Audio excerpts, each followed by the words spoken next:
Traité Brachot, feuille numéro 6, nous sommes à la 4e ligne. La Braïta dit au nom de Abba Binyamin, donc c'est toujours le même auteur, c'est pourquoi on rapporte cet enseignement. Si l'œil avait le pouvoir de voir certaines choses, eh bien aucune créature ne pourrait subsister devant la vision des êtres malfaisants. Et Abaye dit, ils sont plus nombreux que nous, et ils se trouvent autour de nous comme le fossé qui entoure le monticule où pousse un plant de vigne. Et Ravuna dit, chacun d'entre nous en a 1000 à gauche et 10 000 à droite. Rava dit, la raison pour laquelle on se sent serré au grand cours donné le Shabbat avant la fête, c'est à cause d'eux. Et la raison pour laquelle nous avons les genoux fatigués, c'est aussi à cause de eux. Et si les habits des sages sont élimés, c'est à cause du frottement qu'ils exercent dessus. Et si leurs jambes s'entrechoquent, c'est aussi à cause de eux. Et celui qui veut reconnaître leur existence, il n'a qu'à apporter de la cendre tamisée et il en versera autour de son lit.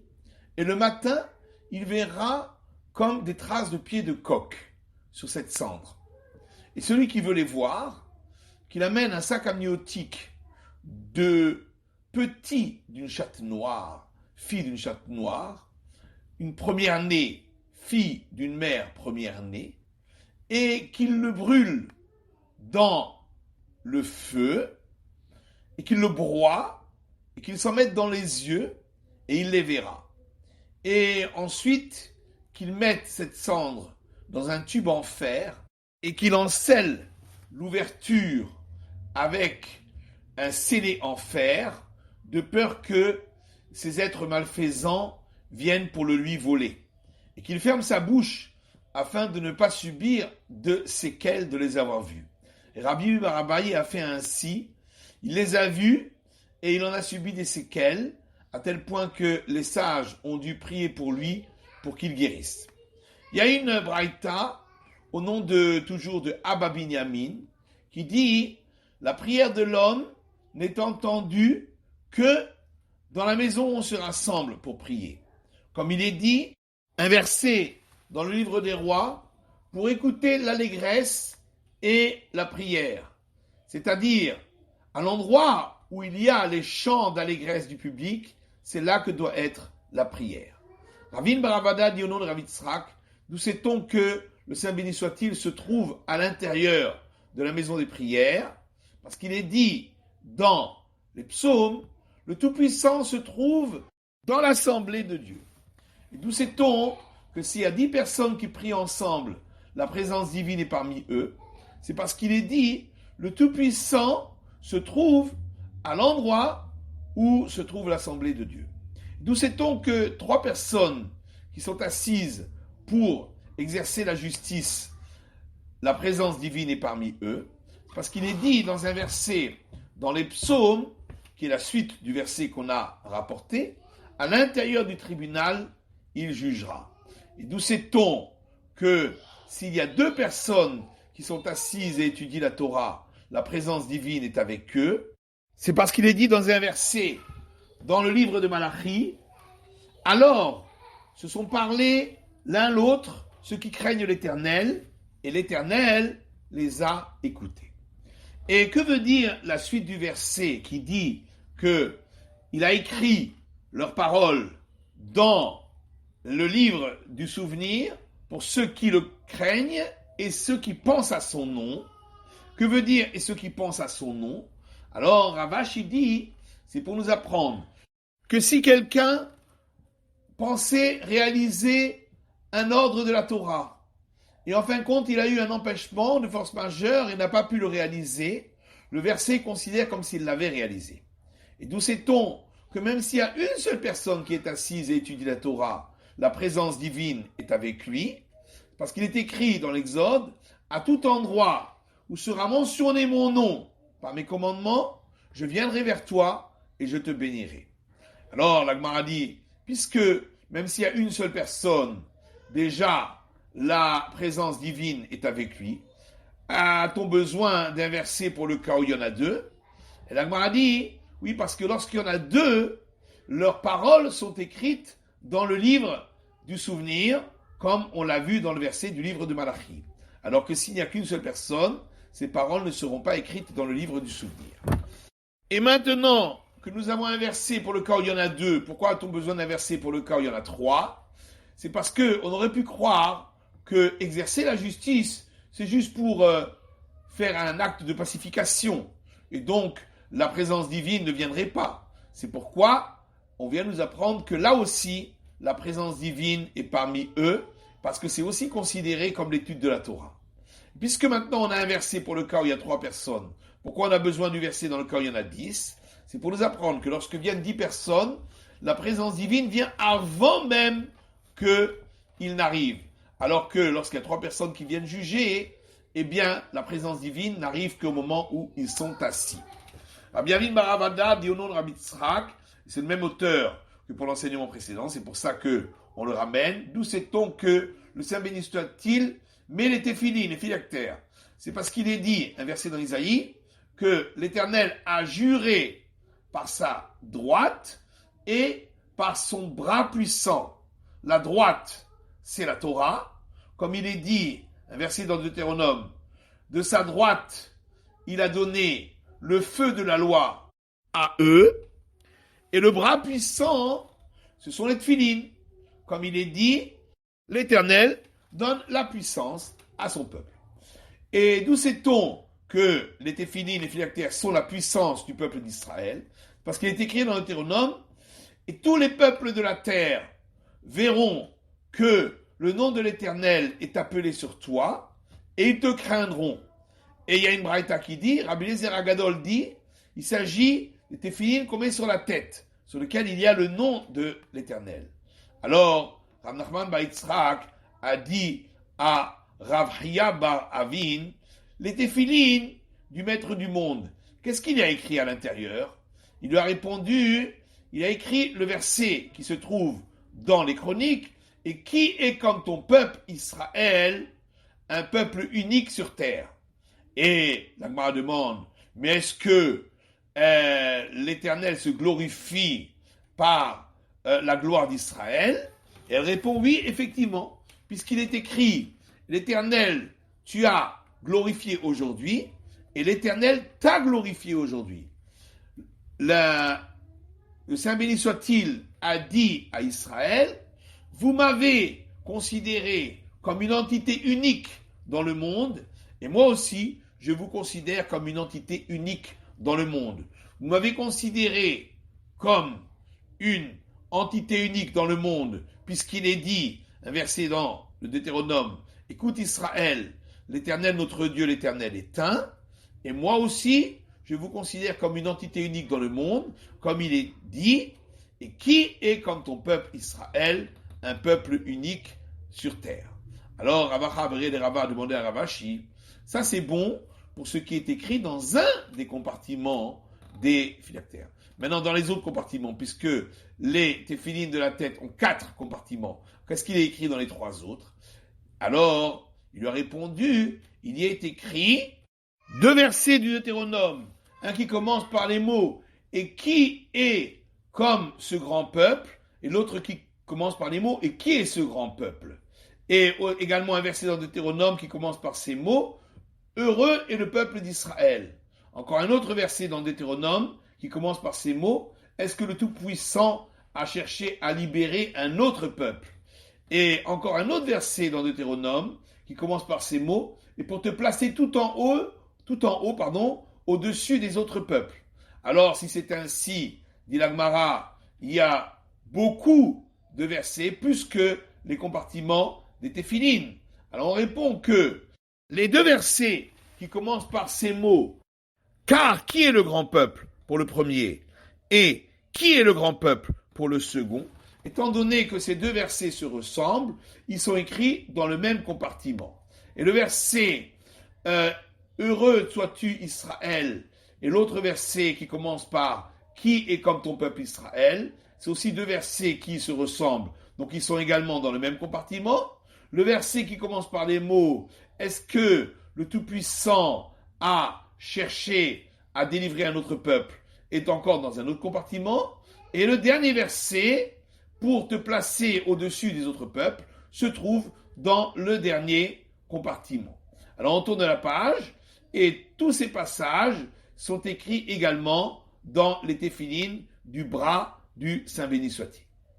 Rabbi Barav Hadda dit au nom de Rabbi Yitzhak, tout celui qui a l'habitude de venir dans la maison des prières, et un jour il ne vient pas, eh bien le Saint béni soit-il demande à son sujet, comme il est dit un verset dans Isaïe, qui parmi vous est celui qui craint l'Éternel, qui écoute la voix de son serviteur, et qui est allé marcher dans l'obscurité, il n'a pas de luminosité pour lui.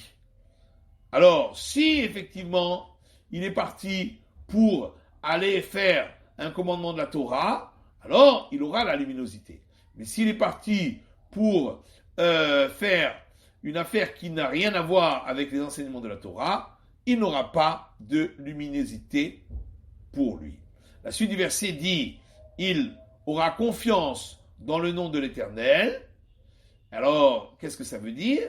Qu'il aurait dû avoir confiance dans le nom de l'Éternel et ne pas vaquer à d'autres occupations.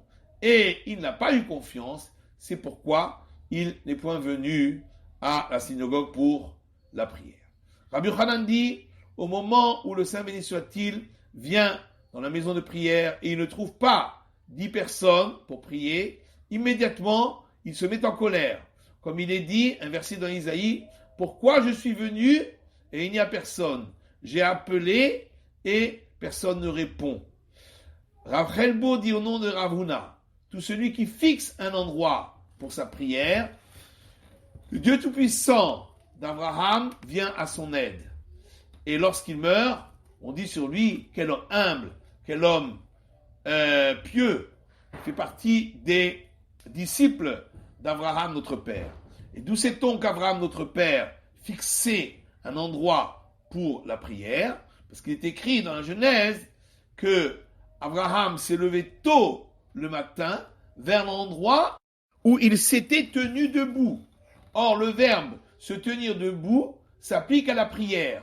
Comme il est dit, un verset dans les psaumes, et Pinchas s'est tenu debout et il a prié. Encore un autre enseignement de Rabbi Chelbo au nom de Rav Huna. Celui qui sort de la maison des prières n'a pas le droit de sortir à grands pas parce qu'il marquerait par là qu'il est pressé de partir. Et Abaye dit, on ne parle que au moment où il sort. Mais lorsqu'il veut rentrer dans la maison de prière, eh bien, au contraire, c'est recommandé de courir. Comme il est dit un verset dans Hoshéa, courons pour avoir la connaissance de l'Éternel. Et Rabbi Zera dit, au départ, lorsque je voyais les sages qui couraient pour aller au cours de Torah du Shabbat, je me disais qu'ils transgressent le Shabbat, puisqu'il est interdit de faire des grands pas le jour de Shabbat. Mais lorsque j'ai entendu cet enseignement de Rabbi Tanchum au nom de Rabbi Yoshua ben Levi qui dit « Un homme doit toujours courir pour aller écouter une parole des lois de la Torah, et même le Shabbat, puisqu'il est dit « Après l'Éternel, ils marcheront comme un lion qui rugit », eh bien moi aussi, je me suis mis à courir. Et Rabbi Zera dit « L'essentiel de la récompense pour ceux qui vont au grand cours de Torah, c'est le fait d'avoir couru. » Abaye dit l'essentiel de la récompense pour ceux qui vont au grand cours de Torah du Shabbat qui précède une fête, c'est le fait qu'ils sont serrés. Et Rava dit l'essentiel de la récompense pour l'étude des sujets du Talmud provient de la peine qu'on a pour trouver les raisons logiques de chaque détail. Rav Papa dit l'essentiel de la récompense pour une personne qui va dans une maison de deuil, c'est le fait de rester silencieux. Et Marzoutra dit l'essentiel de la récompense pour celui qui jeûne, c'est le fait de donner la charité. Rav Shechet dit l'essentiel de la récompense pour celui qui fait une élégie pour un mort, c'est le fait d'élever sa voix pour faire participer à la tristesse du décès. Rav Shechet dit l'essentiel de la récompense pour celui qui va à un mariage, c'est le fait de parler pour réjouir les mariés. Rav Huna dit tout celui qui prie derrière une synagogue est appelé un mécréant. Comme il est dit un verset dans les psaumes, autour les mécréants déambulent. Et Abaye dit, on a dit cela que dans le cas où il ne tourne pas sa face vers la synagogue. Mais s'il tourne sa face vers la synagogue, ça ne pose pas de problème.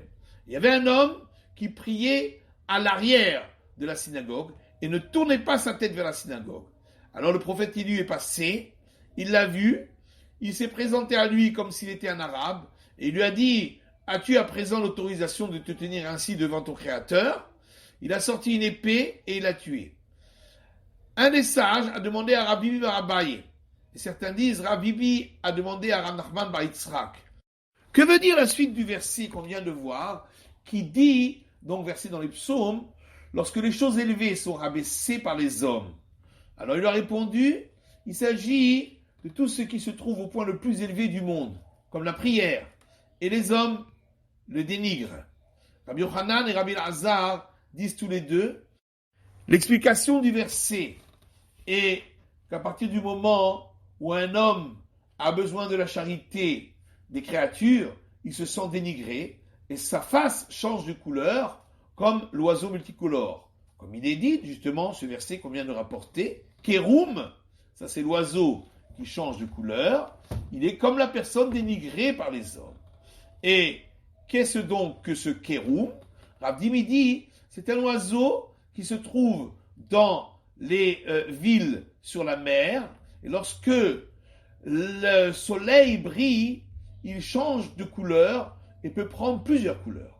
Rav Ami et Rav Assi disent tous les deux que cette personne qui se sent dénigrée parce qu'elle a besoin de demander la charité, c'est comme si elle était condamnée à deux châtiments. Le feu qui la brûle et l'eau qui l'étouffe. Comme il est dit, un verset dans les psaumes, tu as fait chevaucher un homme sur notre tête, ça c'est le créancier, et nous sommes passés par le feu et l'eau. Et Rabbi Chelbo dit au nom de Ravuna, toujours le même auteur, un homme doit toujours faire attention à la prière de l'après-midi, celle de Mincha, car le prophète Élie n'a été exaucé qu'à cette prière de Mincha. Comme il est dit un verset dans les psaumes, ce fut lorsque est montée la Mincha, le prophète Élie s'est approché et il a dit « Exauce-moi éternel, exauce-moi ».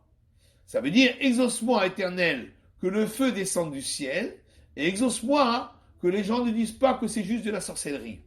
Rabbi Yochanan dit que même la prière du soir de Harvit, il faut aussi faire très attention, puisqu'il est dit un verset dans les psaumes, qu'elle soit considérée, ma prière, comme l'encens devant toi, mes mains tendues comme l'offrande du soir. Rav Nachman bar Yitzhak dit également la prière du matin, il faut y faire très attention, puisqu'il est dit un verset dans les psaumes, Éternel, le matin tu écoutes ma voix, le matin je la présente à toi et j'attends.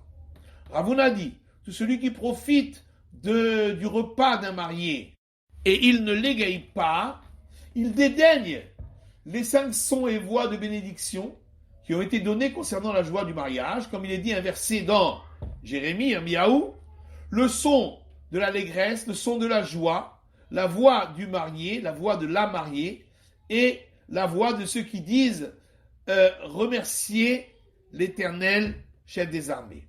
Et si il l'a égayé, quelle sera sa récompense? Alors Rabbi Yoshua ben Levi dit, il mérite de recevoir la Torah qui a été donnée elle aussi au son de 5 voix, comme il est dit, un verset dans l'Exode, ce fut le 3e jour, au matin, il y eut des sons de tonnerre et des éclairs, et une nuée très épaisse sur la montagne, c'était la montagne du Sinaï, ainsi que le son du chauffard, et le son du chauffard était très fort, et l'Éternel y répondait par le son de la voix, donc on parle de 5 fois du son de la voix.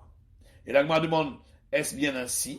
Pourtant, il est écrit encore à la suite de cela, toujours dans l'Exode, concernant le don de la Torah, et tout le peuple voyait les sons des voix. Donc ça fait encore 2, puisque c'est au pluriel. Et l'Agma répond que ce verset se rapporte au son dont on a parlé précédemment, qui était avant la révélation et le don de la Torah.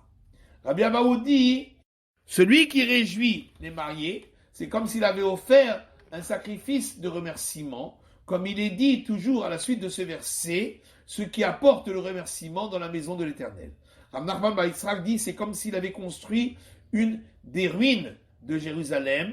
Comme il est dit, ça c'est la suite et la fin du verset, car je ramènerai les captifs de la terre comme c'était au départ, parole de l'Éternel.